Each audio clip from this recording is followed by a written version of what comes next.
दोनों मुट्ठी बंद करेंगे, हाथ ऊपर करेंगे और जोर से बोलेंगे, भारत माता की, भारत माता की, इनकलाब, इनकलाब, वंदे वंदे, जय जोहर, जय जोहर। इतने हजारों हजारों की संख्या में आए हुए आदिवासी समाज के सभी भाइयों, बहनों, माताओं, बुजुर्गों, बच्चों, आप सब लोगों को नमस्कार, सब लोगों को मेरा प्रणाम। और खासकर जो टेंट के बाहर पीछे इतनी बारिश में अपने सर के ऊपर कुर्सी लगा के लोग खड़े हुए हैं, मैं तहे दिल से आप लोगों का शुक्रिया अदा करता हूं। इतनी तकलीफ उठा के आप लोगों ने इंतजार किया हमारे आने का, मैं बहुत बहुत आप लोगों का आभारी हूं। वैसे हमारे यहाँ बारिश को बड़ा शुभ माना जाता है, बारिश को बहुत अच्छा माना जाता है। आज की बारिश, इतनी भारी बारिश जो हो रही है, थोड़ी तकलीफ तो हुई, लेकिन ये दिखा रहा है कि भाजपा का जाने का टाइम आ गया है। अब गुजरात के अंदर नई राजनीति होगी, नई पार्टी आएगी, नए चेहरे होंगे, नई क्रांति होगी। गुजरात के अंदर बदलाव शुरू होगा।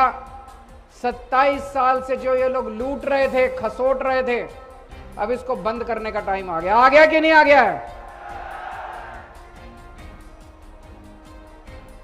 अभी थोड़े दिन पहले लट्ठा कांड हुआ, सुना आप लोगों ने? किस किस ने सुना लट्ठा कांड के बारे में? कई लोगों की मौत हो गई, जहरीली शराब पीने से कई लोगों की मौत हो गई, कई लोग अस्पताल में भर्ती हुए, भावनगर के जिला अस्पताल में। उनकी हालत बड़ी गंभीर थी, जिंदगी मौत से जूझ रहे थे। मुझे पता चला, मैं दिल्ली से आया, भावनगर गया अस्पताल में उनसे मिलने के लिए। उनसे मैंने बात की, पता चला। मैंने कहा क्या क्या हुआ था? उन्होंने बताया कि शराब बेचने वाला आया था। तो मैंने कहा कि शराब छुप छुप के बेचते हैं क्या? बोले नहीं सर, रोज आते हैं शराब बेचने, खुलेआम बेचते हैं। खुलेआम बिकती है क्या शराब? आप लोगों से पूछना चाहता हूं, गुजरात में खुलेआम शराब बिकती है क्या? बोले खुलेआम बेचते हैं। हमने शराब पी और उस दिन हमारे साथ ये हो गया। मुझे बहुत दुख हुआ, बहुत गरीब लोग थे, बहुत गरीब लोग थे, बहुत दुख हुआ मुझे।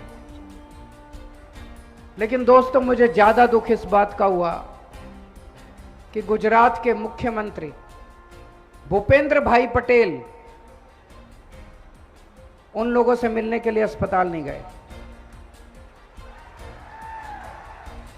मुझे ज्यादा दुख इस बात का हुआ कि जिन लोगों की मौत हुई, जहरीली शराब पीने से जिन लोगों की मौत हुई,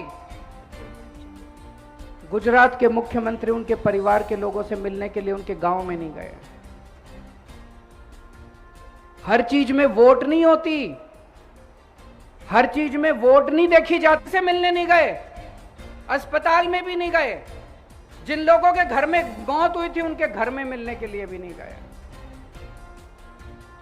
ऐसी पार्टी का क्या फायदा? आप लोगों ने, गुजरात के लोगों ने इतना भारी बहुमत देके इनको 27 साल इनको राज दिया आप लोगों ने, या आपके घर में मौत होने पे आपसे मिलने भी नहीं आते? क्या फायदा इस बात का? उन्हीं को साथ दोस्ती, दोस्त तो वो होता है ना जो दुख में काम आए, होता है कि नहीं होता? सुख में तो सारे काम आते हैं, शादी ब्याह में तो सब आ जाते हैं। मेरे घर में अगर मौत हुई, अगर कोई नहीं आया, इसका मतलब वो मेरा दोस्त नहीं है। इसका मतलब वो मेरा साथी नहीं है। जो दुख में काम नहीं आए वो साथी नहीं है। दोस्तों, मैंने पता किया, गुजरात के अंदर खूब दारू बिकती है, खूब शराब बिकती है, खुलेआम बिकती है, गांव गांव में बिकती है, गली गली में बिकती है, शहर शहर में बिकती है। कहते हैं दारू बंदी है, यहां पे तो शराब बंदी है, नशा बंदी है गुजरात में। तो ये इतनी हजारों करोड़ों रुपए की दारू कौन बेचता है?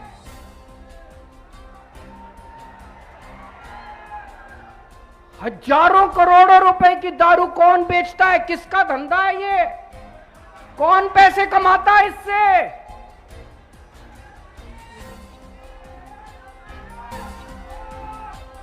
दोस्तों, अगर आप इनको वोट दोगे तो ये आपके बच्चों को दारू पिलाएंगे, ये आपके बच्चों को जहरीली शराब पिलाएंगे। अगर आप इनको वोट दोगे तो ये नकली दारू का धंधा चलता रहेगा, गैर कानूनी दारू का धंधा चलता रहेगा। दिल्ली में 5 साल 7 साल हुए मेरे को सरकार चलाते हुए। दिल्ली में हमने शानदार स्कूल बना दिए, इतने अच्छे स्कूल, गरीबों के बच्चे, रिक्शे वाले के बच्चे, मजदूर के बच्चे, दलितों के बच्चे अब इंजीनियर बन रहे हैं, डॉक्टर बन रहे हैं, वकील बन रहे हैं, बड़े बड़े बिजनेस आइडिया लेके आ रहे हैं। शानदार शिक्षा मिल रही है, शानदार स्कूल बना दिए, शानदार अस्पताल बना दिए, रोजगार दिए मैंने बच्चों को। आप दिल्ली जाके देखो। इनको वोट दोगे, ये आपके बच्चों को जहरीली शराब दोगे, पिलाएंगे। मुझे वोट दोगे, मैं आपके बच्चों के लिए स्कूल बनाऊंगा, आपके बच्चों को नौकरी दूंगा। अब बदल दो, अब आपके पास मौका है, इस बार बदल दो। अभी तक बोलती थी बीजेपी को इल्लू इल्लू, आई लव यू, दोनों में इल्लू इल्लू चलता था बीजेपी कांग्रेस में।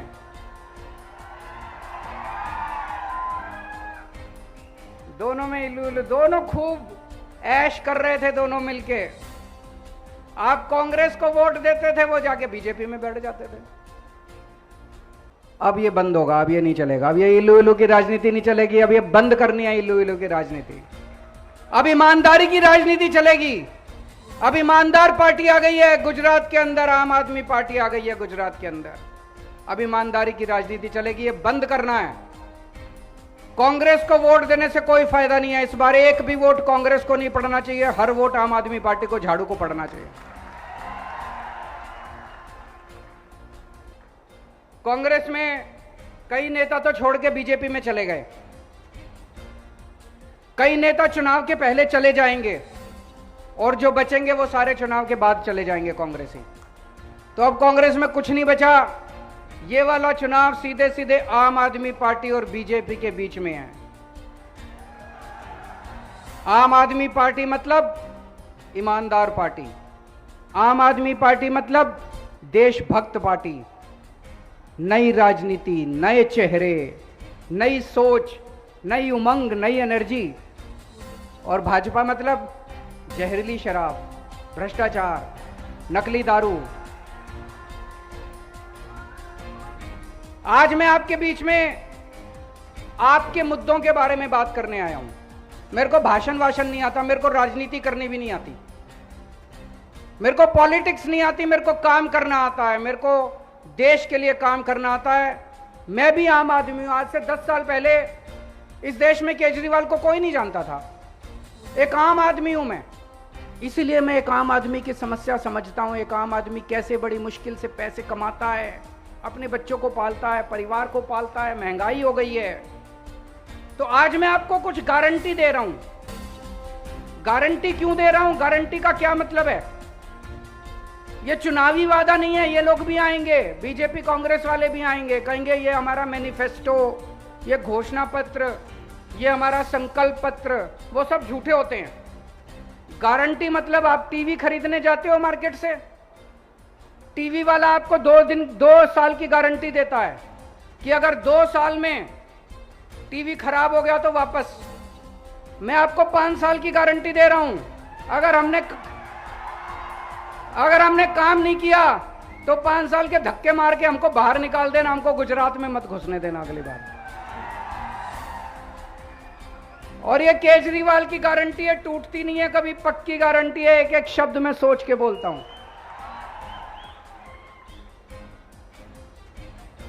पहली गारंटी जो अभी महेश भाई ने कहा, आदिवासी समाज के लिए हमारे संविधान के अंदर अलग व्यवस्था की गई है। अलग व्यवस्था क्यों की गई है? आदिवासी समाज का संस्कृति अलग है, बहुत गरीब है।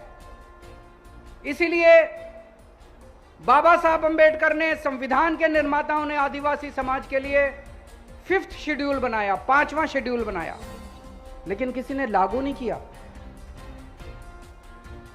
आम आदमी पार्टी को वोट दो, पहली बार गुजरात के अंदर 5th शेड्यूल लागू करके दिखाएंगे आपको। मेरी गारंटी है। दूसरी, पेसा एक्ट आया। पेसा एक्ट कहता है गांव सभा, ग्राम सभा विधानसभा से भी बड़ी होगी, संसद से भी बड़ी होगी। जो ग्राम सभा तय करेगी वही पक्का, उसके ऊपर किसी को अधिकार नहीं दिया, उसको ये मानते ही नहीं है। ग्राम सभा बेचारी कहती रहती है, प्रस्ताव पारित करती रहती है, ये पुलिस भेज के सारी जमीनों पे कब्जा कर लेते हैं। करते हैं कि नहीं करते हैं? अब ऐसे नहीं होगा। अब ग्राम सभा सुप्रीम करके दिखाएंगे। गुजरात के अंदर ग्राम सभा सुप्रीम होगी, जो ग्राम सभा कहेगी वही होगा। पेसा एक्ट को लागू करके दिखाएंगे। पेसा एक्ट को गुजरात के अंदर पहली बार लागू करके दिखाएंगे। तीसरी बात, ट्राइबल एडवाइजरी कमेटी। उसका मतलब है यह तय करना कि आदिवासी क्षेत्र के अंदर कितना पैसा कहां खर्च होना चाहिए, आदिवासी लोगों के विकास के लिए क्या काम करना चाहिए, आदिवासी समाज के क्या मुद्दे हैं, उनका निस्तारण कैसे करना चाहिए। तो ये तो ट्राइबल वाले ही बताएंगे ना, आदिवासी समाज ही तो बताएगा उनकी क्या समस्या है। उसके चेयरमैन के रूप में मुख्यमंत्री बैठ जाते हैं। मुख्यमंत्री को क्या पता आदिवासी समाज की क्या समस्या है? ये बंद करेंगे। ट्राइबल एडवाइजरी कमेटी का चेयरमैन होगा आदिवासी समाज से कोई व्यक्ति को, ट्राइबल ऐसे व्यक्ति को बताएंगे जो समाज के बारे में जानता है। आदिवासी समाज के व्यक्ति को बनाएंगे, ऐसे व्यक्ति को जो कि समाज जिसकी इज्जत करता है और समाज जिसको जो समस्याओं को जानता है। दोस्तों, मैं आपसे पूछना चाहता हूं, दिल्ली में जब हमारी सरकार बनी बिजली बहुत महंगी थी। 2015 में हमारी सरकार बनी, उसके पहले बिजली बहुत महंगी थी। हमने दिल्ली में आके सबके लिए बिजली फ्री कर दी। दिल्ली में फ्री बिजली मिलती है, फ्री बिजली मिलती है। फ्री मतलब जीरो बिल आता है, जीरो, कोई टैक्स ये फलाना ढिमका कुछ नहीं, जीरो बिल आता है। पंजाब में अभी कुछ दिन पहले, 4-5 महीने पहले हमारी सरकार बनी है, मार्च में। हमने पंजाब में कहा था हमारी सरकार बनेगी, हम बिजली फ्री करेंगे। 3 महीने के अंदर सरकार बनते ही 3 महीने के अंदर हमने पंजाब में बिजली फ्री कर दी। अभी पिछले हफ्ते 25 लाख परिवारों के पंजाब में जीरो बिजली के बिल आए हैं। जीरो जीरो जीरो, कोई अगला पुराना ये वो सर्विस टैक्स फलाना कुछ नहीं, जीरो बिजली के बिल। और अगले हफ्ते 26 लाख और 51 लाख 51 लाख परिवारों के पंजाब में जीरो बिल आएंगे। अब हर महीने 51 लाख परिवारों के। गुजरात में जीरो बिल चाहिए कि नहीं चाहिए? जरा हाथ खड़े करके बताओ, दोनों हाथ खड़े करके बताओ, जीरो बिल चाहिए कि नहीं चाहिए? जीरो बिल चाहिए कि नहीं चाहिए? ये लोग मेरे को गालियां दे रहे हैं। ये लोग कहते हैं केजरीवाल पैसे लुटा रहा है, केजरीवाल फ्री की रेवड़ी बांट रहा है। केजरीवाल पैसे लेके स्विस बैंक में नहीं लेके जा रहा। जनता का पैसा है, केजरीवाल जनता पे लुटा रहा है। दोस्तों, आज इतनी महंगाई होगी, इन लोगों ने इतनी महंगाई कर दी, इतनी महंगाई कर दी। अगर मैं गरीब लोगों के घर में थोड़ी सी खुशी ले आता हूं, उनका बिजली का बिल 0 कर देता हूं, बताओ मैं क्या पाप करता हूं। लाखों करोड़ों लोगों की दुआएं हैं मेरे साथ। मेरे पास बैंक में कोई बैलेंस नहीं है, मेरे पास कोई पैसा नहीं है, मेरी पार्टी भी फक्कड़ है, मैं भी फक्कड़ हूं। लेकिन आज जो देश भर में इतना समर्थन मिल रहा है, वो केवल आपकी दुआओं का नतीजा है, आपके आशीर्वाद का नतीजा है। आज पंजाब के अंदर 25 लाख लोगों के जब बिल आ रहे हैं, वो हमें इतनी दुआएं दे रहे हैं, इतनी दुआएं, इतने खुश हैं लोग, यकीन नहीं हो रहा लोगों को, नाच रहे हैं गांव के अंदर, अरे 0 बिल आ गया, 0 बिल आ गया। यकीन नहीं होता, आजादी के बाद 75 साल में लोगों के 0 बिजली के बिल आने लगे हैं। हमारी सरकार गुजरात में बनेगी, 3 महीने के अंदर, 3 महीने के बाद जो आपका बिजली का बिल आएगा वो 0 होगा। केजरीवाल की गारंटी है। हर परिवार को 300 यूनिट बिजली मुफ्त देंगे और पुराना आपका जितना बकाया है बिजली का बिल वो सारा माफ कर देंगे। करना चाहिए कि नहीं करना चाहिए? दोस्तों, आज एक पढ़ा लिखा नौजवान, अनपढ़ नौजवान, कम पढ़े लिखे, हमारे बच्चे बेरोजगार घूम रहे हैं, उनके पास नौकरी नहीं है, सरकार कुछ नहीं करती। रोज देखो परीक्षा के पेपर फूट जाते हैं, पेपर लीक हो जाते हैं, जो पेपर देखो वो फूट जाता है। क्यों होता है? इनसे एक पेपर नहीं होता, सरकार चला रहे हैं, ये धर्मशाला चला रहे हैं। इनसे एक पेपर नहीं होता, जिस सरकार से, उसको तो इस्तीफा दे देना चाहिए, जिस सरकार से एक पेपर नहीं होता। तो दोस्तों, मैंने दिल्ली में पिछले 5 साल में 12 लाख बच्चों को रोजगार दिलवाया है, 12 लाख बच्चों को। वेबसाइट के ऊपर है, मैं झूठ नहीं बोल रहा, 12 लाख बच्चों को रोजगार दिलवाया है। मेरे को नौकरी दिलवानी आती है, मेरी नीयत भी साफ है, मैं बच्चों को रोजगार दिलवाना चाहता हूं, उनके घर में खुशियां देखना चाहता हूं। हमने गुजरात के युवाओं को वादा किया है, हमारी सरकार बनेगी, हर बेरोजगार युवक को 5 साल में हर बेरोजगार युवक को रोजगार दिलाएंगे। और जब तक रोजगार नहीं मिलता तब तक 3,000 रुपए महीने के हिसाब से बेरोजगारी भत्ता मिलेगा। होना चाहिए कि नहीं होना चाहिए? ये मेरे को खूब गालियां देते हैं, केजरीवाल कमीना है, केजरीवाल पैसे लुटाता है, केजरीवाल ये है, केजरीवाल वो है। मेरे को फर्क नहीं पड़ता, मेरा तो आपके साथ इल्लू इल्लू का रिश्ता है।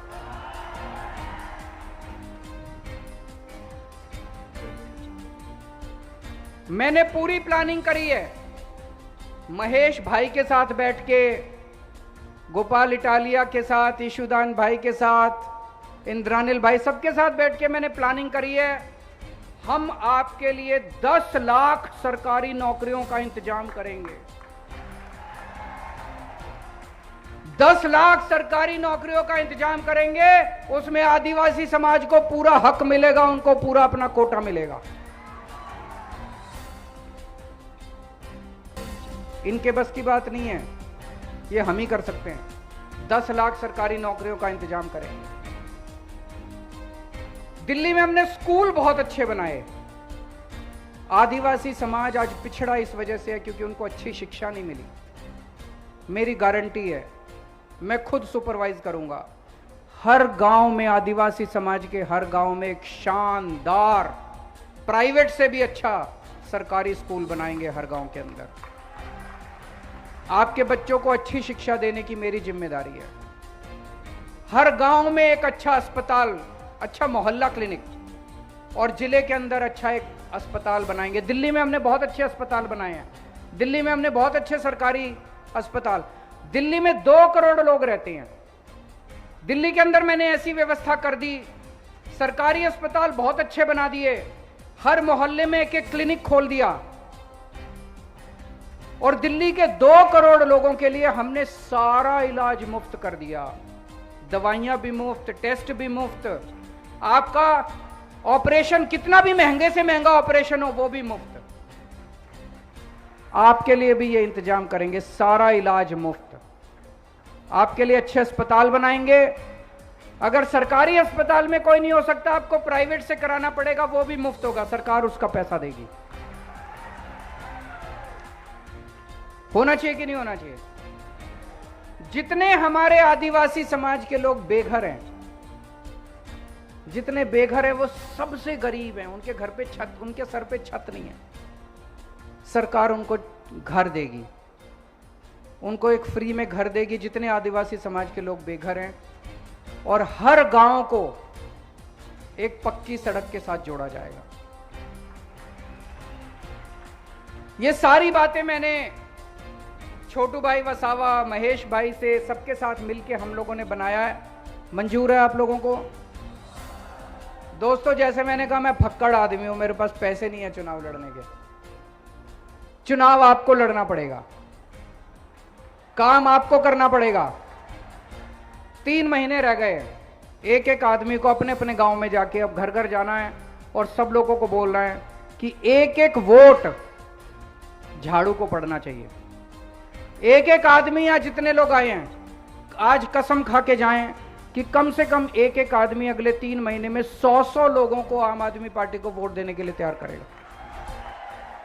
भारत माता की